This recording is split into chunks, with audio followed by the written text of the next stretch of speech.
Jina langu ni Brian Waka kutoka Chuo Kikuu cha Rongo. Tunapokusanyika hapa siku ya leo kwa ajili ya kuzungumzia masomo katika vyuo vikuu. Mtukufu Rais, hatuwezi soma pasipokuwa na usalama. Tungeomba utupe usalama sisi wanafunzi katika vyuo vikuu. Aghalabu katika kila chuo kikuu tuwe na police bases ambazo zitatusaidia, kwa sababu comrades wanapenda kuona mpira usiku na wangependa wapate usalama. Umesema ya kwamba pale university mnataka usalama. Na nakubaliana na wewe 100%. Sasa sijui makarao nikituma hao pale, si mtawashughulikia kweli? I agree with you that sometimes the security situation in some of our universities is wanting, and it is a conversation I can have with the Vice Chancellors. If the Vice Chancellors can give us details of where they need support to make sure that our universities are safe, we are prepared to have that conversation. And if the student body can work with the Vice Chancellors and work with us so that we can identify areas that we can improve security in our colleges, that would be a good thing. I agree with you that an active student body that is representative of the student views and interest is necessary and is important. And I support the democratization of university leadership so that they can better represent the student body. The HELB and the PS of Education has told us severally that the public institutions had debts and all such kinds of stuff. But we have seen exposés on Twitter, exposés by the Auditor General, telling us that a chair somewhere cost 3.3 million, Mr. President. I will not rush to criticize anything of the sort, but you know that corruption is a big expenditure in this country. What is your administration doing to ensure that corruption ends? Part of the corruption that has been going on is on even the money that we give to universities. We decided that we are going to go using technology. I'm very happy that the university leaders accepted that we use technology. Unfortunately, our secondary schools and primary schools took us to court. They still want to deal in cash. And I know we lose a lot of money there. Corruption is something we must deal with it firmly. I have made proposals on what we should do as a nation. I have had conversations with the Chief Justice. I have had conversations with the leadership of Parliament on what we need to do on legislation to make sure that we deal with corruption. But we can also, corruption is not just about jailing people. It is about putting systems in place that make sure that corruption doesn't happen. And one of them is to use technology to make sure that we are sure of what we are doing. And that is what this whole system and what we are doing with HELP and what we are doing with COOPs and what we are doing with our universities is all about. I have made it very clear, and I have asked sometimes we investigate an incident or a corruption case, and people rush to court, and we are given an order, you cannot investigate so-and-so. We have situations where we have been told, you cannot charge so-and-so. They've gone to court and obtained an order. We must interrogate corruption so that we make sure that we deal with it from all angles. My name is Mogesi Maroa. I'm a concerned citizen, a youth leader from Kuria, Migori County, and the president of Mount Kenya University Parklands Law Campus. Your Excellency, you've said time and again that this new funding model is student-based. Well, my question is, why is it that students from private universities are only given loans as opposed to scholarships, just like it is in public universities, yet these students are all from taxpayers of this country?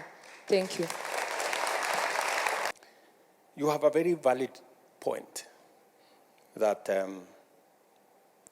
private universities have students whose parents are taxpayers.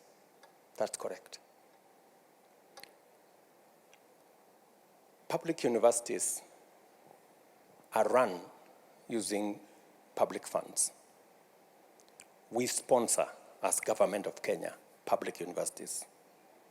Private universities have sponsors. They have foundations.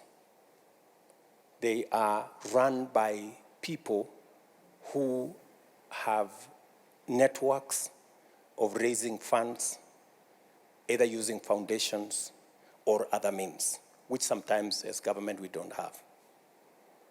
And because we value the fact that even those in private universities are also Kenyan students and their parents are taxpayers, that is why we haven't shut the door on them.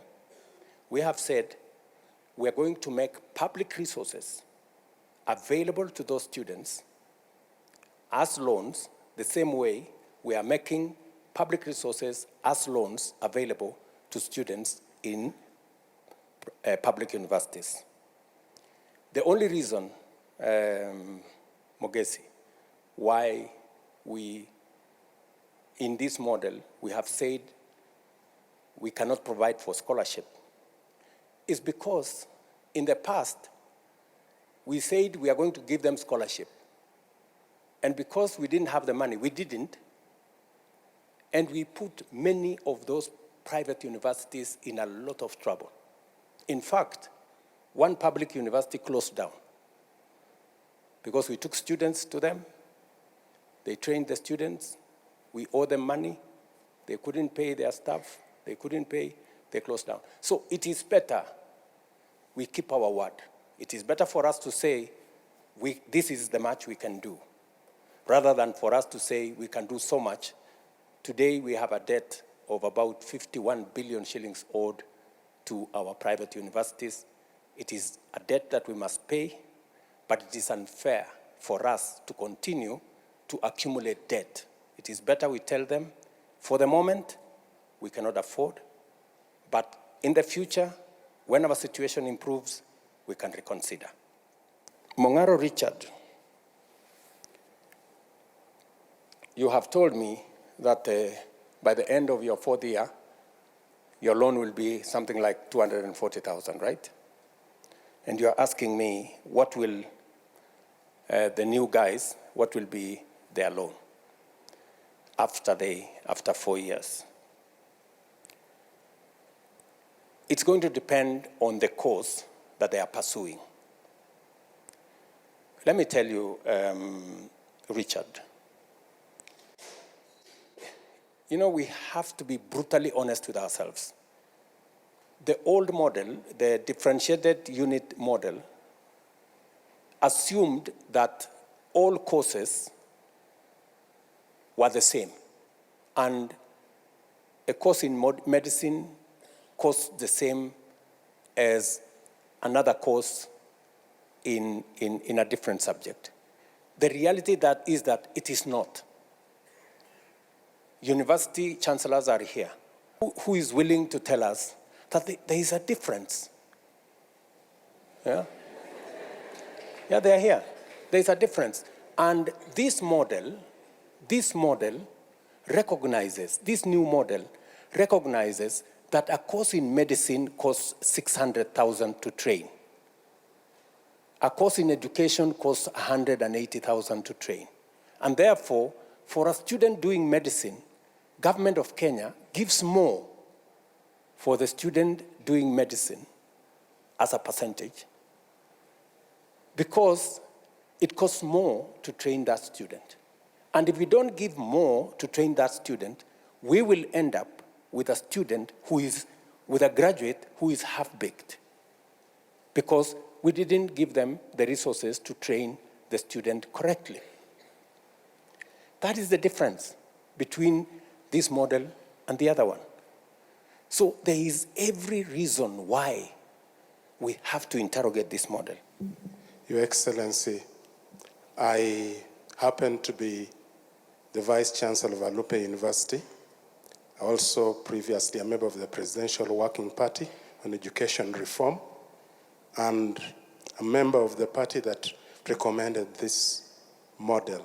I'm going to pick on a course in my university, which we are beginning in September, and that is a Bachelor of Science in Nursing. A Bachelor of Science in Nursing, in preparation for that program, we've had to spend almost 3.8 million to prepare equipment for nursing, even before we start. It's not the same as preparing students for teacher education, where I need the 4 walls, and a micro-teaching lab, quarter of what it will cost me to prepare a nurse. And indeed, the skills lab for nursing alone, even when Q was telling me I'm ready, they have still been given other things to buy. They're going to cost me 1.67 million. So preparing a nurse is very expensive. And so we cannot have the same cost for preparing a teacher, preparing a doctor, preparing a lawyer, like the differentiated unit cost was doing. Indeed, colleagues and our students who are here, some of our universities were paying us 60% of our salaries using the old model. But right now, if I am able to get the correct banding for my students, Your Excellency, I'll be able to support even capital development within my institution within the next 2 years. And that is the truth of the matter. I will not have to beg for money and ask for money and wait for capitation. But I do take on board your concerns about the correct banding, so that there is a normal curve depending on how we deal with our students. So, Your Excellency, I will say all courses don't cost the same. And our students should appreciate that if we get this money and we don't do our best with that money, then we are responsible for what is going to happen. Thank you, sir.